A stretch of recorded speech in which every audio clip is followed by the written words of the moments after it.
بسم اللہ الرحمن الرحیم۔ ویسے اللہ تعالیٰ نے اپنے پیغمبروں کو معجزات عطا کیے، لیکن اس ویڈیو میں آپ سے حضرت عیسیٰ علیہ السلام کے نائبین کے معجزات کا ذکر کرنے لگی ہوں۔ حضرت عیسیٰ یوں تو بچپن ہی سے کار تبلیغ میں مصروف رہے، لیکن جب آپ کی عمر 23 سال کی ہوئی تو آپ نے اپنی اطراف میں اپنے نائبین بھیجنے شروع کیے اور بحکم خدا انہیں اپنے معجزات کے استعمال کی اجازت بھی دے دی تاکہ تبلیغی امور میں انہیں کوئی دشواری نہ ہو۔ آپ نے دیگر شہروں کے ساتھ شہر انطاکیہ میں بھی صادق اور صدیق نامی اپنے 2 نائبین بھیجے۔ یہاں کا حاکم خود بھی بت پرست تھا اور اپنی رعایا کو بھی بت پرستی کے لیے مجبور کرتا تھا۔ جب یہ دونوں انطاکیہ کے شہر کے نزدیک پہنچے تو ان کی ملاقات سب سے پہلے ایک بوڑھے شخص سے ہوئی جو اپنی بکریاں چرا رہا تھا۔ ان لوگوں نے اسے سلام کیا، اسے جواب سلام دیا اور پوچھا کہ تم کون ہو، کہاں سے آ رہے ہو؟ ان لوگوں نے کہا ہم حضرت عیسیٰ کے نائب ہیں اور تبلیغ کے لیے یہاں آئے ہیں۔ اس نے کہا تمہارے پاس اس کا کیا ثبوت ہے؟ انہوں نے کہا کہ ابن مریم نے ہمیں معجزہ دے کر بھیجا ہے، ہم بیماروں کو شفا اور اندھوں کو آنکھیں دے سکتے ہیں۔ بوڑھے شخص نے کہا میرا بیٹا مدت سے بیمار ہے، کیا تم لوگ اسے شفا دے سکتے ہو؟ ان لوگوں نے کہا ہمیں اپنے گھر لے چلو۔ چنانچہ وہ انہیں اپنے گھر لے آیا۔ صادق اور صدیق نے خدا کی بارگاہ میں دعا کی اور لڑکے کے سر پر ہاتھ پھیرا۔ قدرت الہی سے وہ اسی وقت اچھا بھلا ہو گیا اور اس کی ساری بیماری دور ہو گئی۔ یہ دیکھ کر پورے گھر نے اس دن سے مسیحی دین اختیار کر لیا۔ اس بوڑھے شخص کا نام حبیب نجار تھا، جنہیں مومن آل یاسین کے نام سے دنیا یاد کرتی ہے۔ لڑکے کا شفا یاب ہونا تھا کہ ان کی شہرت تمام شہر میں ہو گئی۔ لوگ صادق اور صدیق کے گرد جمع ہونے لگے، بیماروں کو شفا اور اندھوں کو آنکھیں ملنے لگیں، یہاں تک کہ ہزاروں لوگوں نے حضرت عیسیٰ علیہ السلام کا دین اختیار کر لیا، بت پرستی سے منحرف ہو گئے۔ رفتہ رفتہ یہ خبر وہاں کے بادشاہ، جس کا نام شلاخن تھا، کو معلوم ہوئی تو اس نے ان دونوں کو گرفتار کر کے شاہی بت خانے میں قید کر دیا۔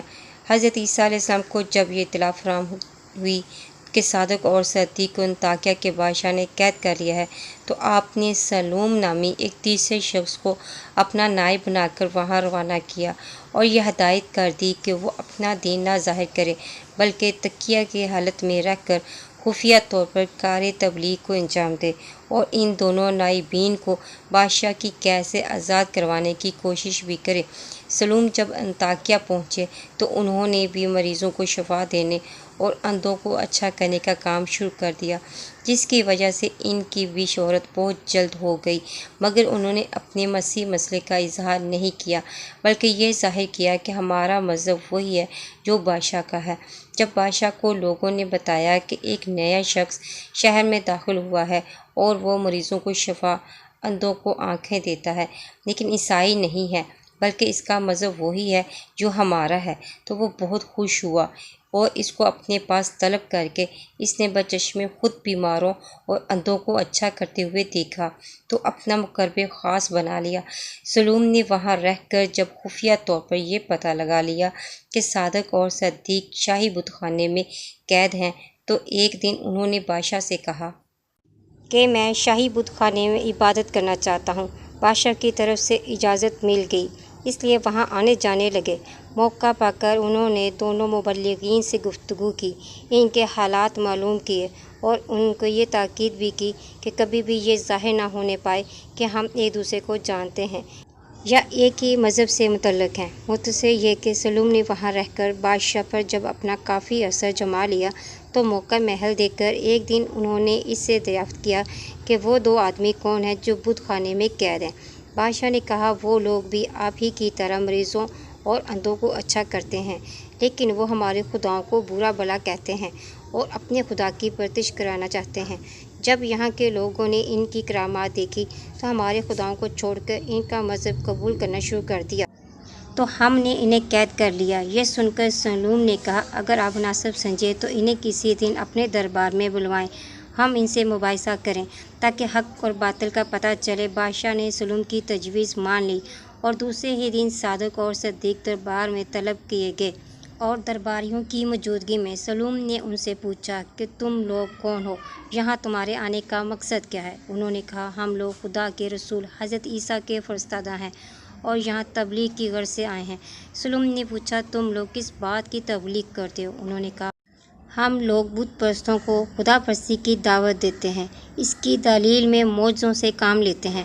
سلوم نے پوچھا تم لوگ کس قسم کے معجزے ظاہر کرتے ہو؟ انہوں نے کہا ہم بیماروں کو اچھا کرتے ہیں، اندھوں کو آنکھیں دیتے ہیں، اپاہجوں کو شفا دیتے ہیں۔ سلوم نے کہا یہ سب کچھ تو ہمیں بھی آتا ہے، کوئی نئی بات بتاؤ جو انسان سے ممکن نہ ہو۔ ان لوگوں نے کہا نئی بات کے لیے تمہاری خواہش ہو تو وہ بیان کرو۔ سلوم نے کہا ہمارے بادشاہ کا ایک بیٹا مر چکا ہے اور فلاں مقام پر دفن ہے، اگر تم اسے زندہ کر دو گے تو ہم وعدہ کرتے ہیں ہم لوگ بھی تمہارا دین قبول کر لیں گے، ورنہ تمہاری گردنیں اڑا دی جائیں گی۔ صادق اور صدیق نے 2 رکعت نماز ادا کی اور سجدے میں بادشاہ کے لڑکے کے زندہ کیے جانے کی دعا کی، جس سے مرے ہوئے کافی عرصہ ہو چکا تھا۔ اس کے بعد انہوں نے کہا بادشاہ کا لڑکا زندہ ہو کر قبر سے باہر آ چکا ہے، کچھ لوگوں کو وہاں بھیجیے کہ وہ اسے یہاں لے آئیں۔ یہ سن کر بادشاہ خود اپنے لڑکے کی قبر کی طرف بھاگا، اس کے پیچھے اور لوگ دوڑے۔ وہاں پہنچ کر ان لوگوں نے دیکھا وہ لڑکا اپنی قبر کے پاس کھڑا ہوا اپنے چہرے اور سر سے گرد و غبار جھاڑ رہا ہے۔